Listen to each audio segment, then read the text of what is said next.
نحمدہ ونصلی علی رسولہ الکریم اما بعد اعوذ باللہ من الشیطان الرجیم بسم اللہ الرحمن الرحیم افمن کان مؤمنا کمن کان فاسقا لا یستوون اما الذین آمنوا وعملوا الصالحات فلهم جنات المأوى نزلا بما كانوا يعملون فاما الذین فسقوا فمأواهم النار كلما أرادوا أن يخرجوا منها أعيدوا فيها وقيل لهم ذوقوا عذاب النار الذي كنتم به تكذبون ولا نذيقنهم من العذاب الأدنى دون العذاب الأكبر لعلهم يرجعون ومن أظلم ممن ذكر بآيات ربه ثم أعرض عنها انا من المجرمین منتقمون وَلَقَدْ آتَيْنَا مُوسَى الْكِتَابَ فَلَا تَكُنْ فِي مِرْيَةٍ مِّن لِّقَائِهِ وَجَعَلْنَاهُ هُدًى لِّبَنِي إِسْرَائِيلَ وَجَعَلْنَا مِنْهُمْ أَئِمَّةً يَهْدُونَ بِأَمْرِنَا لَمَّا صَبَرُوا وَكَانُوا بِآيَاتِنَا يُوقِنُونَ ان ربک هو یفصل بینہم یوم القیامۃ فیما کانوا فیہ یختلفون۔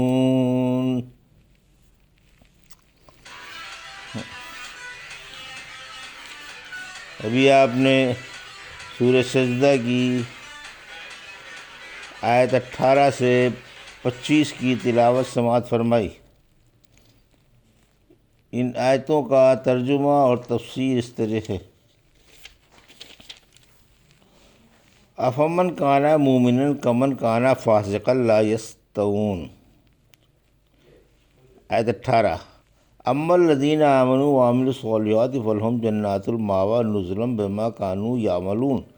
آیت 19: واما الذین فسقوا فمأواهم النار كلما ارادوا ان یخرجوا منها اعیدوا فیہا وقیل لهم ذوقوا عذاب النار الذی کنتم به تکذبون۔ آیت 20: وَلَنُذِيقَنَّهُم مِّنَ الْعَذَابِ الْأَدْنَىٰ دُونَ الْعَذَابِ الْأَكْبَرِ لَعَلَّهُمْ يَرْجِعُونَ۔ آیت 21: وَمَنْ أَظْلَمُ مِمَّنْ ذُكِّرَ بِآيَاتِ رَبِّهِ ثُمَّ أَعْرَضَ عَنْهَا إِنَّا مِنَ الْمُجْرِمِينَ مُنتَقِمُونَ۔ آیت 22۔ ترجمہ: پھر کیا مومن فاسق کے برابر ہے؟ دونوں برابر نہیں ہو سکتے۔ جن لوگوں نے ایمان لا کر نیک عمل کیے ان کے لیے ان کے عملوں کے صلے میں مہمانی کے لیے ہمیشگی والی بہشتیں ہیں، اور جو بدعمل ہیں ان کا ٹھکانہ جہنم ہے۔ یہ جب کبھی اس سے نکلنا چاہیں گے اسی میں لوٹا دیے جائیں گے، اور ان سے کہا جائے گا کہ اپنی تکذیب کی وجہ سے آگ کے عذاب کا مزہ چکھتے رہو۔ یقیناً ہم انہیں اس قریب والے عذاب کو بھی جو بڑے عذاب کے مقابلے میں ہچ ہے ضرور چکھائیں گے، تاکہ یہ باز آ جائیں۔ اور اس سے بڑا اور کون ظالم ہوگا جسے اس کے رب کی آیتوں سے واعظ سنایا جائے پھر وہ ان سے منہ پھیر لے۔ یقین مانو ہم ان مجرموں سے انتقام لینے والے ہیں۔ یہ تھا ترجمہ سورہ سجدہ کی آیت 18 سے 22 کا تفسیر۔ آیت 18: مومن و فاسق برابر نہیں۔ اللہ اپنے عدل و انصاف کا اور عزت و بزرگی کا بیان فرما رہا ہے کہ قیامت کے دن اس کے فیصلے میں مومن و فاسق برابر نہیں ہو سکتے۔ بھلا جو اللہ کی آیتوں پر ایمان رکھتا ہو اور اس کے رسولوں کا پیروکار بھی ہو، وہ ایک فاسق کے برابر کیسے ہو سکتا ہے جو رب کی اطاعت سے بھی باہر ہو اور اس کے رسولوں کو بھی جھٹلاتا ہو؟ سورہ جاثیہ کی آیت 21 میں فرمایا: کیا ان لوگوں نے جو برائیوں کا ارتکاب کرتے ہیں یہ خیال کر لیا ہے کہ ہم انہیں اور ایمان والوں کو جو نیک عمل کرتے ہیں برابر کر دیں گے اور ان کی زندگی اور موت برابر ہوگی؟ ان کا یہ حکم بہت ہی برا ہے۔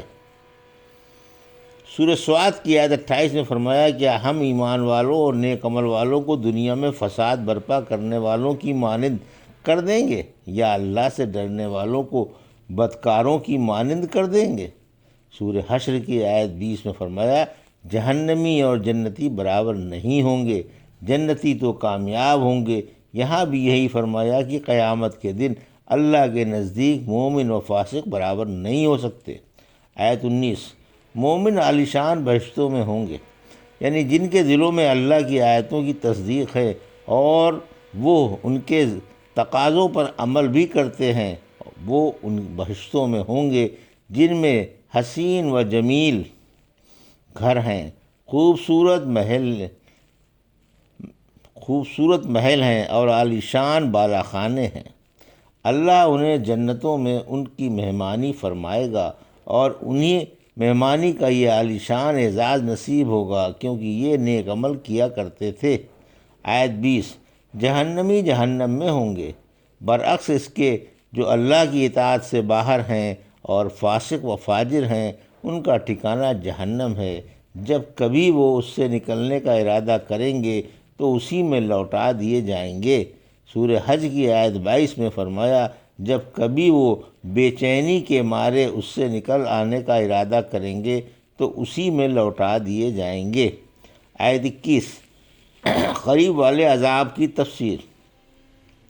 قریب والے عذاب سے دنیوی مصائب و آفات اور بیماریاں مراد ہیں جن میں اللہ تعالیٰ لوگوں کو اس لیے مبتلا فرما دیتا ہے کہ وہ ہوش میں آ جائیں اور گناہوں سے باز آ کر سچے دل سے توبہ کر لیں۔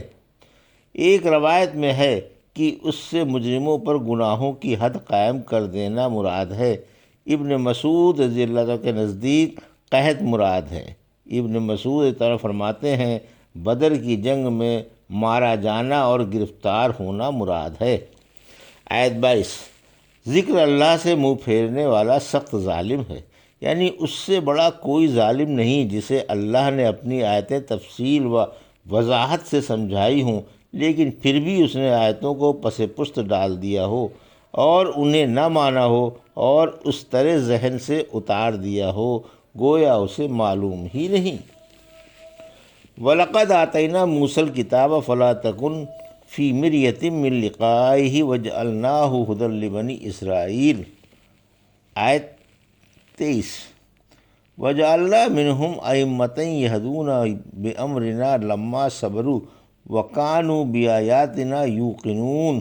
آیت 24 إِنَّ رَبَّكَ هُوَ يَفْصِلُ بَيْنَهُمْ يَوْمَ الْقِيَامَةِ فِيمَا كَانُوا فِيهِ يَخْتَلِفُونَ۔ آیت 25 ترجمہ بلا شبہ ہم نے موسیٰ کو کتاب دی تھی، آپ کو اس کی ملاقات میں شک نہ ہونا چاہیے، اور ہم نے ان کو اسرائیلیوں کے لیے باعث ہدایت بنایا تھا۔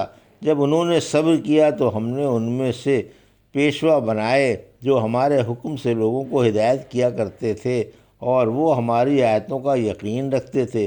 یقیناً قیامت کے دن آپ کا رب ہی ان کے درمیان ان کے اختلاف کا فیصلہ فرمائے گا۔ یہ تھا ترجمہ۔ آیت 23 سے 25 کا تفسیر۔ آیت 23 شب اسراء حضرت موسیٰ علیہ السلام سے ملاقات، یعنی اللہ تعالیٰ نے حضرت موسیٰ علیہ السلام کو تورات دی تھی، پھر فرمایا کہ آپ ان سے اپنی ملاقات پر شک نہ فرمائیں، یعنی شب اسراء جو آپ کی حضرت موسیٰ علیہ السلام سے ملاقات ہوئی تھی اس پر لوگوں کو شک نہیں کرنا چاہیے۔ ابن عباس فرماتے ہیں رحمۃ اللہ علیہ صلی اللہ علیہ وسلم نے فرمایا کہ میں نے شب اسراء حضرت موسیٰ علیہ السلام کو دیکھا، آپ کا لمبا قد تھا، گندم گو تھے اور گھنگریلے بال تھے جیسے قبیلے شنوح کے آدمی ہوتے ہیں، اور حضرت عیسیٰ علیہ السلام کو دیکھا، آپ کا درمیانی قد تھا، سرخ و سفید تھے اور سیدھے بال تھے۔ اس رات میں نے داروغہ جہنم مالک کو بھی دیکھا اور دجال کو بھی، پھر فرمایا اور اس کو اسرائیلیوں کے لیے ہدایت کا ذریعہ بنایا۔ آیت 24 اللہ والے ہی پیشوائی کے اہل ہیں، یعنی چونکہ وہ اللہ کے احکام کے پابند تھے، ممانتوں سے بچتے تھے، رسولوں کی تصدیق کرتے تھے اور شریعتوں کی پیروی کرتے تھے، اس لیے ہم نے ان میں سے بعض کو پیشوا بنا دیا جو ہمارے حکم سے لوگوں کو صحیح راستہ بتاتے تھے، انہیں نیکیوں کی اور اچھے اچھے کاموں کی ترغیب دیتے تھے اور برے کاموں سے روکتے تھے۔ پھر جب انہوں نے اللہ کی مقدس کتاب میں تحریف کر دی اور تعویل کا دروازہ کھول دیا تو پیشوائی کا منصب سلب کر لیا گیا، کیونکہ اب ان کے دل پتھر ہو گئے تھے اور اللہ کی کتاب کے کلموں کو ان کی جگہوں سے پھیرنے لگے تھے اور نیک عمل اور صحیح عقیدے چھوڑ بیٹھے تھے۔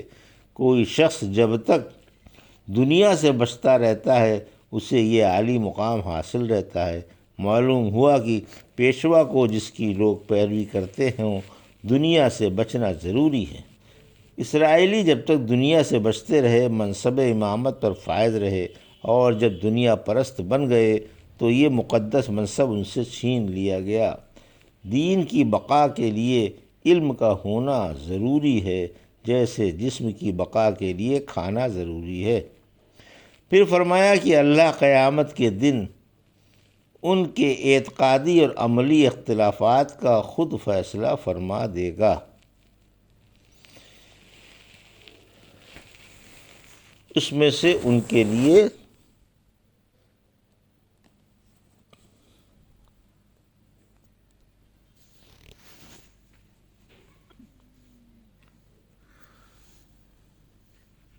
یہ تھا سورہ سجدہ کی آیت